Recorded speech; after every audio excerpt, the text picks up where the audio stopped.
हाय class 2। प्यारे बच्चों, आप लोग सकुशल होंगे। मैं आज आप सबों को नवीन पाला बुक में एक नया पाठ पढ़ाने जा रही हूँ। पाठ का शीर्षक है महान वैज्ञानिक अल्बर्ट आइंस्टाइन। प्यारे बच्चों, आप लोग अपना नवीन पाला बुक लेंगे और खोलेंगे पेज नंबर 19। मैं अभी पढ़ूंगी, आप लोग मेरे पीछे मन से दोहराएंगे, ठीक है बच्चों। पाठ 3, महान वैज्ञानिक अल्बर्ट आइंस्टाइन। अल्बर्ट आइंस्टाइन का जन्म 14 मार्च सन 1879 ईस्वी को जर्मनी के उल्म नगर में एक यहूदी परिवार में हुआ था। अल्बर्ट का बचपन अभावों में गुजरा। बचपन में उनमें कोई विशेष योग्यता भी नहीं दिखाई देती थी। उन्हें बोलना भी देर से आया।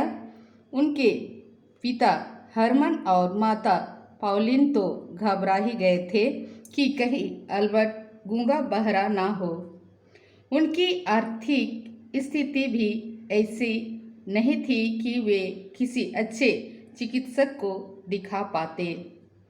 इधर अल्बर्ट के सुस्त विकास ने उन्हें अंतर्मुखी और संकोची बना दिया। साथ ही अकेले अलग थलग रहने और न खेलने की प्रकृति ने जैसे उन्हें गंभीर और चिंतक बना दिया था। अल्बर्ट की प्रारंभिक शिक्षा म्यूनिक में हुई। स्कूल के नाम से घबराने वाले अल्बर्ट घर में पिता द्वारा दिए गए चुंबकीय कंपास और ज्यामिति के खेलों में खो जाते। उनके चाचा याकूब उन्हें नित नई गणित की पहेलियां समझाते रहते, जिससे गणित और विज्ञान अल्बर्ट के प्रिय विषय बन गए। अल्बर्ट ने स्नातक की उपाधि ज्यूरिख विश्वविद्यालय से प्राप्त की। अल्बर्ट को अब एक नौकरी की सख्त जरूरत थी। बड़ी मुश्किल से एक पेटेंट कार्यालय में उन्हें क्लर्क की नौकरी मिली। वहां काम करते हुए अल्बर्ट अपने अध्ययन और अनुसंधान में लगे रहे। उनके मस्तिष्क में सिर्फ विज्ञान का सत्य घूमता था।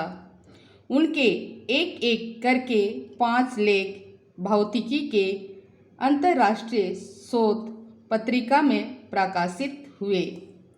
इन लेखों के छपने के बाद शोहरत के साथ साथ उन्हें सम्मान भी मिलता गया। सन 1905 ईस्वी में इन्होंने सापेक्षतावाद का सिद्धांत प्रस्तुत किया। आइंस्टाइन के इस सिद्धांत ने भौतिकी में क्रांति उत्पन्न कर दी। भौतिकी के प्राचीन नियमों के अनुसार यह एक स्वीकृत तथ्य था कि पदार्थ को ना तो उत्पन्न किया जा सकता है और न ही उससे नष्ट किया जा सकता है। आइंस्टाइन ने खोज की कि पदार्थ को ऊर्जा में और ऊर्जा को पदार्थ में परिवर्तित किया जा सकता है। आइंस्टाइन अपने युग के महान वैज्ञानिक ही नहीं बल्कि सत्य के पुजारी भी थे। इनका कहना था कि मनुष्य की सेवा से बढ़कर कोई दूसरा कार्य नहीं है। वे गांधी जी के बड़े प्रशासक थे। उन्होंने कहा था, आने वाली पीढ़ियों में लोग मुश्किल से विश्वास करेंगे कि इस धरती पर गांधी जैसा कोई व्यक्ति सचमुच रहा था। विज्ञान के विषय में वे कहते थे, विज्ञानम सुंदरम संकलित जीवन मूल्य। विज्ञान ने हमारे जीवन को सुविधाजनक बनाया है। प्यारे बच्चों, अभी मैं आप सबको इस पाठ में आए हुए कठिन शब्दों को दोहराने के लिए कह रही हूँ। उच्चारण करना बहुत जरूरी है, बहुत कठिन है बच्चों यहाँ सब, इसलिए सब कोई मेरे पीछे दोहराइए। चलिए बोलिए। अभावों, अभावों, गुजारा, गुजारा, चिकित्सक, चिकित्सक, अंतर्मुखी, अंतर्मुखी, आर्थिक, आर्थिक, संकोची, संकोची, प्रारंभिक, प्रारंभिक, म्यूनिक, म्यूनिक, ज्यूरिक, ज्यूरिक, विश्वविद्यालय, विश्वविद्यालय, सख्त, सख्त, पेटेंट, पेटेंट,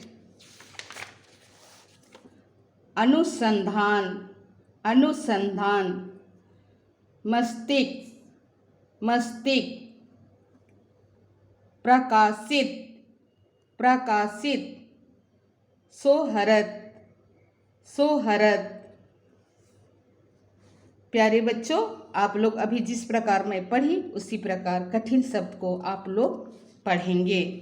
अभी मैं आप सबों को कठिन शब्दों का अर्थ बताने जा रही हूँ, आप लोग ध्यानपूर्वक सुनेंगे, ठीक है। अभावों का अर्थ है कमी, गुजारा, गुजारा का अर्थ है बीता, आर्थिक, पैसों से संबंधित, चिकित्सक, डॉक्टर, अंतर्मुखी, अपने में खोया हुआ, नित, रोज, सख्त, कठोर, सोहरत, प्रसिद्धि। ठीक है बच्चों, ये अभी जो मैं कठिन शब्द का अर्थ बताई ना, उसको आप लोग अपनी कॉपी में लिखेंगे। ये आप सबों के लिए होमवर्क है।